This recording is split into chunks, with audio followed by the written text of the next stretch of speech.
సమగ్ర జీవన సూత్రాల్లో ఈరోజు మనం ఎనిమా థెరపీ గురించి తెలుసుకుంటాము. ఎనిమా అంటే మీరు ఆల్రెడీ వినే ఉంటారు. ఎనిమా అనేది సో ఇంట్లో అంటే ఎనిమా యొక్క ఇంపార్టెన్స్ ఏంటి, అది చేసుకుంటే ఏమవుతుంది అనేది చాలా ఇంపార్టెంట్. ఇప్పుడు మనము ఆహారం అనేది తింటాము. భోజనం చేసిన తర్వాత కానీ ఏ విధంగా ఎనీ ఆహారం, ఏ ఆహారమైనా మనం తిన్నప్పుడు అది మరీ జీర్ణమైన తర్వాత అది జీర్ణమైన తర్వాత అది విసర్జనగా ఏదైతే వ్యర్థం ఉంటుందో దాంట్లో అంటే అది తినిన తర్వాత దాంట్లో ఆహారంలోంచి చెప్పాలంటే గ్లూకోజ్ కన్వర్ట్ అయ్యి బ్లడ్లోకి వెళ్ళిపోతుంది. తర్వాత ఎన్నో విటమిన్స్, అన్నీ కూడా మినరల్స్, విటమిన్స్ అన్నీ కూడా చిన్న పేగుల ద్వారా చిన్న పేగుల ద్వారా సంగ్రహించుకొని దాని నుంచి బ్లడ్లోకి ఇచ్చి బ్లడ్లో నుంచి అన్ని జీవ కణాలకి మొత్తం అన్ని అవయవాలకు కూడా సరఫరా అవుతుంటుంది. ఆ విధంగా జరుగుతుంటుంది యాక్చువల్గా. సో మనం తిన్న ఆహారము, ఏదైతే ఆహారం తింటామో అది చిన్న పేగుల్లో సంగ్రహణ జరుగుతుంది. అంటే పొట్ట నుంచి కిందికి వచ్చాక డియోడనం అని ఉంటుంది. డియోడనం ద్వారా ప్రయాణం చేసి ఆహారము నేరుగా వచ్చేసి చిన్న పేగుల్లోకి వస్తుంది. చిన్న పేగుల్లో కూడా ఏమవుతుందంటే చిన్న పేగుల దగ్గర ఆ డియోడనం దగ్గర ప్యాన్క్రియాస్ వచ్చి దాని నుంచి అది ఏం చేస్తుందంటే అక్కడ ఇన్సులిన్ ప్రొడ్యూస్ చేస్తుంది. ఆ ఇన్సులిన్ కూడా ఆహారంలోనే కలిసిపోయి కిందికి వచ్చేస్తుంది. మళ్ళీ డియోడనం నుంచి కిందికి అంటే అదే చిన్న పేగులకు వచ్చాక అక్కడ కొన్ని చర్యలు జరుగుతాయి, రసాయనిక చర్యలు జరిగి అంటే అక్కడ ఉన్న బ్యాక్టీరియా అదంతా ఏం చేస్తుందంటే దాన్ని పూర్తిగా ఆహారం నుంచి ఈ యొక్క అంటే గ్లూకోజ్ ఉత్పత్తి చేయడము, ఈ మినరల్స్ వీటిని సపరేట్ చేసి ఇవన్నీ కూడా ఏమవుతుందంటే మళ్ళీ తిరిగి స్ప్లీన్ అనేది ఉంటుంది. స్ప్లీన్ అంటే ఒక అవయవం ఉంటుంది. ఆ అవయవానికి వెళ్ళాక అదేం చేస్తుందంటే ఈ ఈ చిన్న పేగుల్లోంచి దాన్ని సంగ్రహించుకొని ఆ అవయవం ఏం చేస్తుందంటే రక్తం తయారు చేస్తుంది. మన దేహంలో తయారు చేసేటువంటి అవయవం ఏంటంటే స్ప్లీన్. అది లేకపోతే మనకు రక్తము అది వీక్ అయింది అనుకోండి, రక్తం సరిగా ఉత్పత్తి కాదు. అంటే రక్తం ఎర్రగా ఉంటుంది కదా, అది తయారు చేసేది అవయవం అనమాట. అంతవరకు ఆహారం మనం తినింది ఏ రకంగా ఉండొచ్చు. మనం తినే ఆహారం ఒకటి తెల్లగా ఉంటుంది, పచ్చగా ఉంటుంది, రకరకాల ఆహారం తింటా ఉంటాం. లోపల పోయాక జీర్ణం అవుతాయి. జీర్ణం అయిన తర్వాత దాని నుంచి రకరకాల మనం తీసుకున్న దాంట్లో ప్రోటీన్స్ ఉంటాయి, కార్బోహైడ్రేట్స్ ఉంటాయి, పీచు పదార్థం ఉంటుంది. సో ఇవన్నీ రకరకాలన్నీ ఉంటాయి. ఇవన్నీ కూడా చిన్న చిన్న పిల్లలకు వచ్చాక అక్కడ అరగడం జరుగుతుంది, జీర్ణం కావడం జరుగుతుంది. రకరకాల రసాలని కలిసి ఉంటాయి. సో పొట్టలో ఉన్నప్పుడు ఏమైందంటే లివర్ నుంచి లివర్ నుంచి బైల్ వస్తుంది అనమాట. లివర్ ఏం చేస్తుందంటే నేరుగా లివర్ ప్రొడ్యూస్ చేయదు. లివర్ వచ్చేసి గాల్ బ్లాడర్కి ఇస్తుంది. గాల్ బ్లాడర్ పక్కనే ఉంటుంది, లివర్ పక్కనే. సో ఆ గాల్ బ్లాడర్లో నుంచి ఇవన్నీ ఉత్పత్తి అవుతూ ఉంటాయి, ఈ యొక్క రసాలు. ఈ జఠరసం అని చెప్తుంటాం కదా, రకరకాలు. అంటే ఇప్పుడు మనం తినే ఆహారం ఎలా ఉంది, హార్డ్గా ఉందంటే దాని తగినట్టు అక్కడికక్కడే ఒక రసం ఉత్పత్తి అవుతుంది అనమాట. అంటే మనం ఏ ఆహారం తింటున్నామో చూస్తుంది అది. అంటే ఏ ఆహారం లోపలికి వచ్చిందో కనుక్కుంటుంది. సో కనుక్కొని దానికి కావాల్సినటువంటి ఏం ఎంజైములు కావాలి అరగాలంటే, సో వాటిని ఆ పర్టికులర్ ఎంజైములు పర్టికులర్ రసాలను అది ఉత్పత్తి చేస్తుంది అనమాట. తర్వాత బయలు రసం అని ఖచ్చితంగా కలుస్తుంది. బయలు రసం ఎట్లా అంటే మనకు ఇంజన్కి ఒక రేడియేటర్ లాగా. ఈ ఇంజన్ ఎప్పుడు వర్క్ చేస్తూ ఉంటే దానికి కూలెంట్ కావాలి కదా, అలాగనే మన లివర్ కూడా సో ఈ యొక్క బైల్ అనే దాన్ని ఉత్పత్తి చేసి ఈ లోపల పొట్టలో ఏంటంటే ఆ యొక్క జీర్ణాశయంలో ఎప్పుడు చర్యలు జరుగుతుండడం వల్ల ఎప్పుడు ఆ వేడి పుడుతూనే ఉంటుంది. దాన్ని కొద్దిగా చల్లగా చేయకపోతే రకరకాల వ్యాధులు మనకు మొదలవుతాయి అన్నమాట. అంటే అప్పుడే మనకి దేహంలో టెంపరేచర్ పెరిగేది, అంటే ఎక్కువ ఉష్ణం పెరిగేది, అంటే ఉష్ణోగ్రత ఎక్కువయ్యేది. తర్వాత ఈ అసిడిటీ ఇట్లా ఎక్కువైపోతాయి. ఎప్పుడు అంటే లివర్ నుంచి ఆ బైల్ అనేది కరెక్ట్గా రాకపోతే. సో దానికనే అది ఎప్పుడు కూడా కార్బోరేటర్, ఇది ఒక రేడియేటర్ లా పనిచేస్తుంది, కూలెంట్. మన బాడీలో కూలెంట్ ఏదంటే లివరే. అది లేకపోతే ఆ హీట్ ఎక్కువైపోయి మనకు రకరకాల రోగాలు బయలుదేరుతాయి అన్నమాట. సో ఇది ఇలా జరుగుతూ ఉంటుంది. సో చిన్న పేగుల్లోకి వచ్చి అక్కడి నుంచి దానికి కనెక్షన్గా స్ప్లీన్ అంతా ఇది అంతటిని తీసుకొని దాని అంతటిని రెడ్గా అంటే బ్లడ్ లా తయారు చేసి ఆ బ్లడ్ని రక్త కణాల ద్వారా సో మొదటగా ఆ దాని నుంచి బయటకు వచ్చాక ఆ మొదటగా ఏంటంటే హృదయం దగ్గరికి వెళ్తుంది. అంటే మన గుండె దగ్గరికి వెళ్తుంది. గుండె దాన్ని ఏం చేస్తుంది అంటే అన్నిటికీ పంప్ చేస్తుంది అనమాట. పంప్ చేస్తుంది. తర్వాత అది దాంట్లో అది పంప్ చేసినప్పుడు ఆ రక్తం ప్రతి అవయవానికి వెళ్తుంది, హృదయం నుంచి, యొక్క గుండె నుంచి. అప్పుడు ప్రతి అవయవంకి వెళ్ళినప్పుడు ప్రతి అవయవంలో కూడా జీవకణాలు ఉంటాయి. ఆ జీవకణాలు కూడా వర్క్ చేస్తూనే ఉంటాయి, నిరంతరం వర్క్ చేస్తుంటాయి అవి. సో అవి కూడా ఏం చేస్తాయంటే ఆ వర్క్ చేసేటప్పుడు దాంట్లోంచి కొంత వేస్ట్ వస్తుంటుంది, టాక్సిన్స్ వస్తాయి, వ్యర్థ పదార్థాలు వస్తాయి. సో అదే ఆ కార్బన్ డైఆక్సైడ్ బయటకు వస్తుంది, జీవకణం నుంచే బయటకు వచ్చేది కార్బన్ డైఆక్సైడ్. అది మళ్ళీ నేరుగా మళ్ళీ బ్లడ్లోనే కలుస్తుంది. అన్నిటికీ బ్లడ్డే కారణం. బ్లడ్లో అంటే మనం తిన్న తర్వాత బ్లడ్గా తయారైనాక మనకు బ్లడ్లోంచే గ్లూకోజ్ వస్తుంది, శక్తి శక్తి తీసుకుంటాం. ప్రతి జీవకణం శక్తి తీసుకునేది బ్లడ్లోంచే. మళ్ళీ ప్రతి మినరల్స్ కానీ, తర్వాత ఇంకేమైనా దాంట్లో మినరల్స్ ప్రతి జీవకణానికి మినరల్స్ కావాలన్నా, శక్తి కావాలన్నా అన్ని దాని నుంచే రావాలి. ఓకే. సమాచారం వేరే నరాలు ఉంటాయి మళ్ళీ. సమాచారానికి బ్లడ్ వెజల్స్కి సంబంధం లేదు. సమాచారానికి నరాలు ఉంటాయి మళ్ళీ సపరేట్గా. ఇప్పుడు ఎట్లా ఉంటుందంటే వైరింగ్ తర, ఈ బ్రెయిన్ నుంచి వైరింగ్ స్టార్ట్ అయ్యి ప్రతి అవయవానికి ఒక నరం వస్తుంటుంది. అంటే ప్రతి అవయవానికి ఒక నరాలు ఉంటాయి. వాటి ద్వారా సమాచారం అందజేయబడుతుంది. అంటే ఎట్లా అంటే ఇప్పుడు పని చేయాలా ఆఫ్ చేయాలా అంటే ఆఫ్ ఆన్ అట్లా ఉంటుంది కదా. ఇవన్నిటికీ పైనుంచి బ్రెయిన్ నుంచి కనెక్షన్ అనమాట అది. అది వేరే. అది సమాచార వ్యవస్థ అంటారు దాన్ని, సెంట్రల్ నర్వస్ సిస్టమ్ అంటాం దాన్ని. కేంద్ర నరమండల వ్యవస్థ అని చెప్తాం, అది వేరే.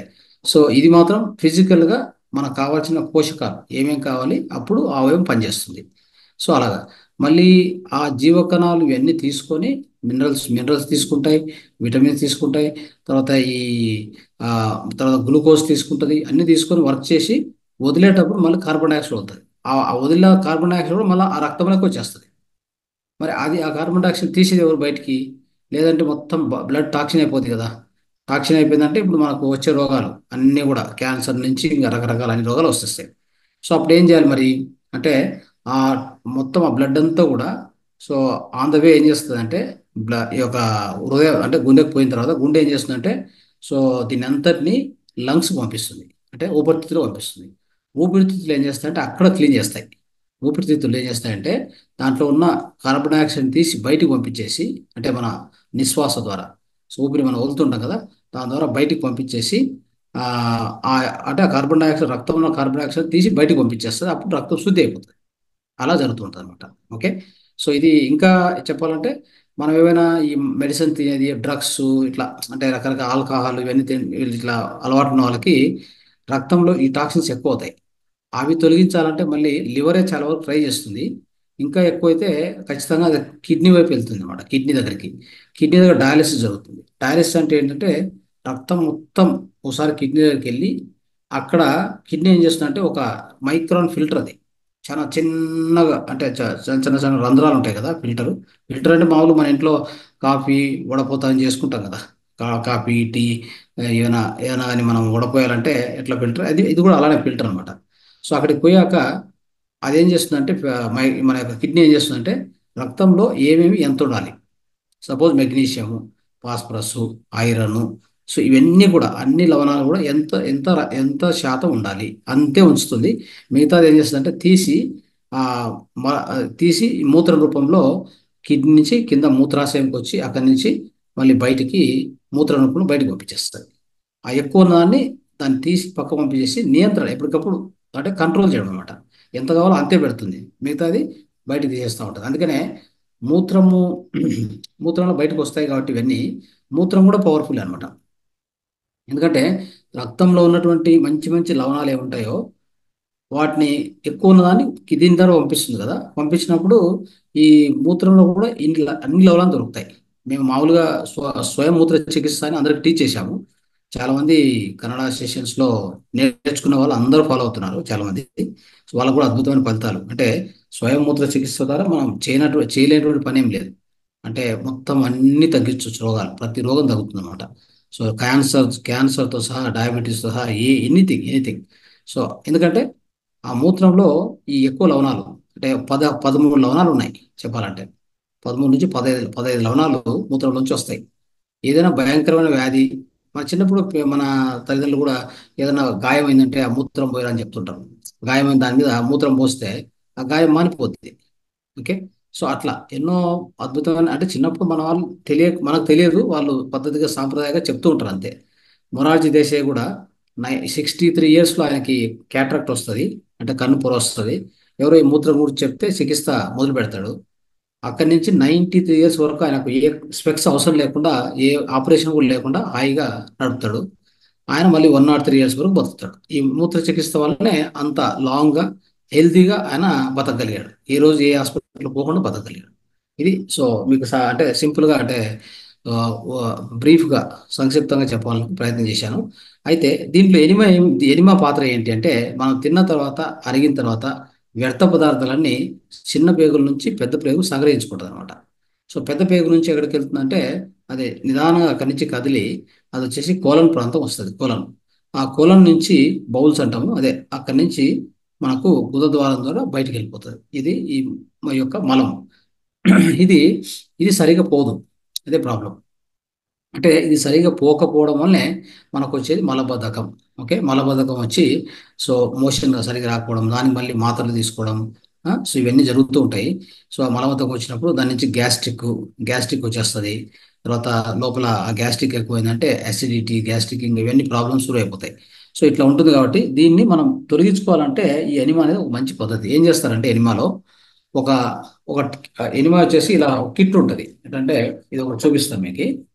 సో మీరు ఆల్రెడీ చూసే ఉంటారు. అయితే దీన్ని ఒకసారి చూడండి. ఆ కిట్ మీరు అంటే మెడికల్ షాప్లో ఎక్కడైనా తీసుకోవచ్చు.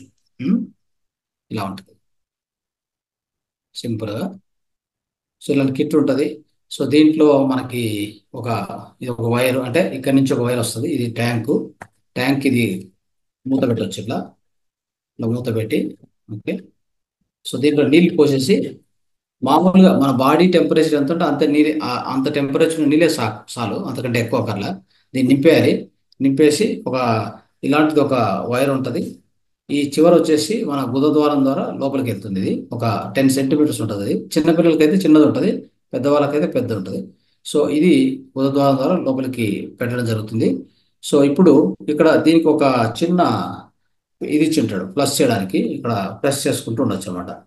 అది కూడా దీనికే ఉంటుంది. ఈ కేబుల్ కే, అంటే ఈ యొక్క ఈ పైప్ కే ఇచ్చింటాడు. ఇలా ఉంటుంది.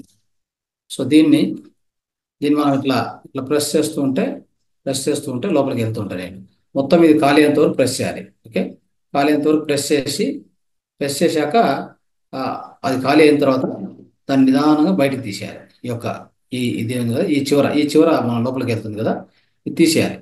తీసేసి పక్కన పెట్టేసి అక్కడే మనము టాయిలెట్ పక్కన కానీ ఎక్కడైనా కానీ కొద్దిసేపు వెయిట్ చేస్తే మొత్తం మన యొక్క మలం అంతా కూడా బయటకు వెళ్ళిపోతుంది.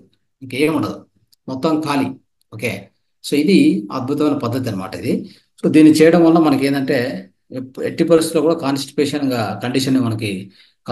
కండిషన్ ఉండదు. అదంతా కూడా లూజ్ అయిపోయి, అంటే ఆ బౌల్స్ అంతా కూడా, ఆ బౌల్స్ లో ఉన్నటువంటి పేరుకొని పోయినటువంటి ఆ మలం అంతా క్లీన్ చేసి బయటికి పంపించడం జరుగుతుంది. ఇది దీని యొక్క విశిష్టత. దీన్ని ఒక 7 నుంచి 21 రోజులు అందరూ చేసుకోవచ్చు. అంటే వ్యాధులు ఉన్న వాళ్ళైతే తప్పనిసరి చేయాలి. 21 డేస్ చేయండి. మామూలు వాళ్ళైతే ఒక 7 రోజులు చేసుకోండి. మనం ఏమనుకుంటాం అంటే, ఇప్పుడు మనలో ఏం లేదు అనుకుంటాం, కానీ చేస్తే మీకు తెలుస్తుంది ఎంత ఉంది లోపల, ఎంత పేరుకొని ఉంటుందని మనకు తెలుస్తుంది అనమాట. ఒక 7 డేస్ చేయండి. ఓకే, ఇది మెడికల్ షాప్లో దొరుకుతుంది. ఎనిమా కిట్ అంటే ఇస్తారు. ఓకే. సో 7 డేస్ చేస్తే రోజు పొద్దున సాయంత్రం చేసుకున్నా కానీ అద్భుతంగా మామూలు నీరే, అది కొద్దిగా మన యొక్క బాడీ టెంపరేచర్ ఎంత అంత అంత వాటరే, అంతకంటే ఎక్కువ ఎక్కువ ఎక్కువ వేడి నీరు కూడా లేదనమాట. అలా చేసుకోవాలి. సో మన దేహంలో అత్యంత మలినమైన ప్రదేశం ఏదంటే కోలన్, గుర్తుపెట్టుకోండి. ఈ కోలన్ను మనము నిర్విషీకరణ అంటాము. ఆ కోలన్ను శుద్ధి చేసే ప్రక్రియనే ఈ ఎనిమా అనేది, అది కూడా గుర్తుపెట్టుకోండి. ఓకే. సో ఇది మనం చేసుకుంటూ ఉండాలి. దీన్ని చేయాల్సిన పద్ధతి ఏంటి అనేది ఆ, ఒక సింపుల్ ఇంకొద్ది చెప్పాలంటే స్టెప్స్ లాగా. ఫస్ట్ ఇప్పుడు చెప్పినట్టుగానే మనము ఆ యొక్క అంటే ఒక పైప్ ఉంది. పైప్ ఒక చివర వచ్చేసి ట్యాంక్ పెడతాం, ఇంకో చివర ఈ యొక్క చిన్న నాజుల్ అనేది కదా, అది పెడతాము. సో దాని క్యాప్ ఓపెన్ చేసేసి దాన్ని మనము గుదద్వారం ద్వారా నిదానంగా ఆ, ఒక 3 నుంచి 4 ఇంచులు అంటాం. ఇది ఒక 10 సెంటీమీటర్లు ఉంటుంది. అది లోపలికి వెళ్తుంది. రెక్టం అంటాం. రెక్టం ద్వారా ఆనస్ అంటాము. దాని ద్వారా లోపలికి వెళ్తుంది. సో దీన్ని నిదానంగా ఆ నాజల్ని ప్రెస్ చేస్తూ నీరంతా లోపలికి వెళ్ళాలి. తర్వాత అది అయిపోయిన తర్వాత వెయిట్ చేస్తే అప్పుడు ఖాళీ అయిపోతుంది. ఇప్పుడు దీని నుంచి ఫలితాలు ఏముంటో చూద్దాం. ఖచ్చితంగా దీన్ని చేయడం వల్ల ఏంటంటే మన కోలన్ అనేటువంటి దాంట్లోంచి మొత్తం మలమంతా కూడా క్లీన్ అయిపోతుంది. అది మొదటిది, మొదటి లాభం. రెండోది, మన దేహంలో ఉన్నటువంటి అన్ని విష పదార్థాలు, వేస్ట్, తర్వాత భార లోహాలు ఉంటాయి, ఇవన్నీ కూడా మొత్తం బయటికి వెళ్ళిపోతాయి. తర్వాత మన యొక్క ఏమైనా స్కిన్ డిసీజెస్ ఉంటే అన్నీ కూడా పోతాయి. తర్వాత మనలో వ్యాధి నిరోధశక్తి పెరుగుతుంది. తర్వాత మన బ్లడ్ ప్రెషర్ ఏదైనా ఉంటే బ్లడ్ ప్రెషర్ కూడా తగ్గుతుంది. తర్వాత మన లోపల ఎనర్జీ లెవెల్స్ కూడా అద్భుతంగా పెరుగుతాయి. ఓకే. సో తర్వాత వెయిట్ లాస్ కూడా అద్భుతంగా ఉపయోగపడుతుంది. వెయిట్ లాస్ కూడా చాలా అద్భుతంగా ఉపయోగపడుతుంది. సో ఇంకోటి ఏంటంటే మలబద్ధకం పోవడము, అలసట అలసట పోవడము, ఈ హెడేక్స్ వస్తూ ఉంటాయి మలబద్ధకం వచ్చినప్పుడు. మలబద్ధకం వచ్చినప్పుడు హెడేక్స్, తలనొప్పి వస్తుంటాయి, అది కూడా ఖచ్చితంగా పోతుంది. తర్వాత మలబద్ధకం వచ్చినప్పుడు మనకి బ్యాక్ ఏక్ అంటే అంటే అర్థం ఏంటంటే మన యొక్క వెన్నుముక నొప్పి ఉంటుంది కదా, అంటే బ్యాక్ ఏక్ అంటాం. సో ఆ బ్యాక్ పెయిన్ కూడా పోతుంది. ఈ విధంగా ఈ ఎనిమా ద్వారా ఇన్ని ఫలితాలు ఉంటాయి మిత్రులారా. కాబట్టి ఈ ఎనిమాను కూడా అందరూ కూడా పాటించవలసిందిగా మీకు సూచిస్తున్నాం. ఖచ్చితంగా దాని యొక్క హెల్ప్ అందరూ తీసుకోండి. ఆరోగ్యవంతులైన అనారోగ్యవంతులైన అందరూ చేయాల్సినటువంటి ఈ పద్ధతి. దీన్ని మనం నిత్యంగా చేసుకుంటూ ఉంటే ఎన్నో రోగాలు, అంటే మన పొట్టకు సంబంధించిన రోగాలు, ఎన్నో రోగాల నుంచి మనం దూరం అవుతాం, దూరంగా ఉంటాం. ఏ డాక్టర్ పని లేకుండా మనము దూరంగా ఉండవచ్చు. ఓకే. రైట్. ఇది ఈరోజు సమగ్ర జీవనశైలిలో భాగం.